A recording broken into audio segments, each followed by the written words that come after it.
Hi, it's Bernie Goldbach, outside of my garden with Paul Breslin of PopCap.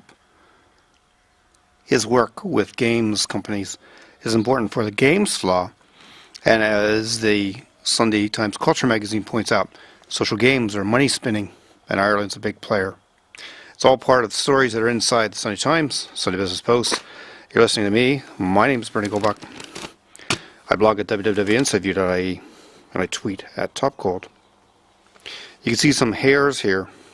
I'll try to get rid of them on a camera that I'm using in my back garden. I'm not sure it's going to go away. Did it there. You can also see some hairs on these guys. 3 potential leaders of Ireland's government. And who would make the best Taoiseach?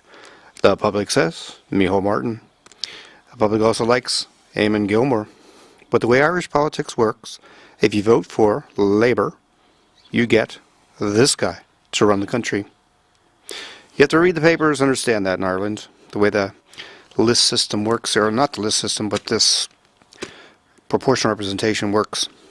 Really good poll inside this Sunday Business Post, but the poll that counts is the one that's at the end.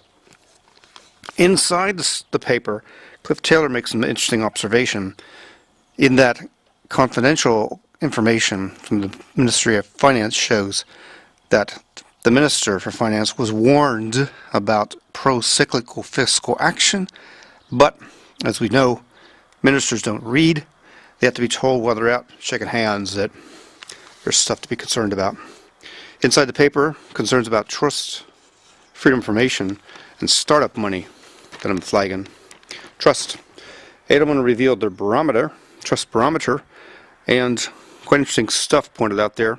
Technology in Ireland's the most trusted sector, and, well, not a whole lot of people trust the government sector. Trust in government and banking is really low at the bottom of the pile. There's a reason for that inside the paper I'll get to shortly. Dick O'Brien does a bang-up job. He's got a whole page here in the technology section about money, angel investors, and then this concept here for startups, for seed-ups. Michael Faulkner is the head of this company, seedups.com. It's like Kickstarters for entrepreneurs. You know what Kickstarter is? You kind of know what that is as well. I'll link to it in the blog. It's a good idea. And here, more election promises. They promise you to decide lots of different issues there. Fine Gael, poised to take the prize. So says Pat Leahy, political editor, and some good graphs there to show the points of view. Inside the Inquisitor's column, which is Richard Curran, is the point that too much business is being done behind closed doors at NEMA. You can't FOI NEMA. And because you can't, you don't know what's going on with the business plans of the top guys who owe 27 billion euro to the government. Nobody has a look in. Nobody trusts NEMA, myself included. It's an agency that's there for its own business. If you want to find out more about political makers and shakers, Vincent Brown's the guy to listen to, late night on TV3. I like his style, but he's not the national broadcaster. Sunday Times, front page story about Egypt and the chaos there. And inside this paper, some good stuff about us talking less, Ireland having stupid rent reviews, and a nice car. We talk less.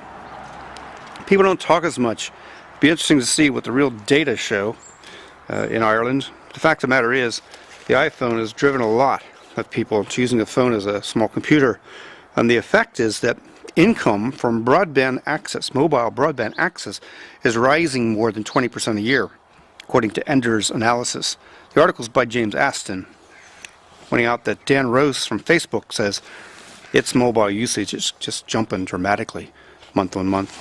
People like communicating where they are to friends in their pocket, and it actually kicks off stink if you're following Walter Higgins and the ethics checking in on Foursquare.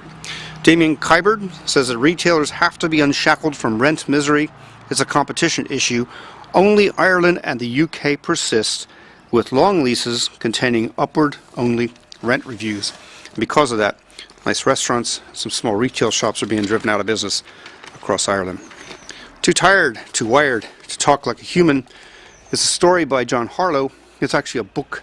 Sherry Turkle claims technology now owns us, pointing out that we have to stop twitching like hooked fish and take back control of technology. It's more about a sense of proportion, a question of who's the slave and who's the master. You're too busy communicating, you don't have time to think or create. If you're with Ireland or with my blog up in the run up to Christmas, you know about the horse outside. So there's a good and gaudy Gypsy Queen wedding story that's pretty interesting. And concerning the horse outside, the car outside, this is the one I think everybody ought to have. The runabout that goes 300 miles to the gallon. Ray Hutton's down in Doho, finding the VW XL1. 2 years' time, that car will be on sale. 300 miles to the gallon. Carbon dioxide rating of 24 grams per kilometer. It's a 2-cylinder 800cc turbo diesel, getting about 48 braking horsepower for the hybrid power unit on board. And it's got a VW's 7-speed automatic DSC transmission. That's it for today.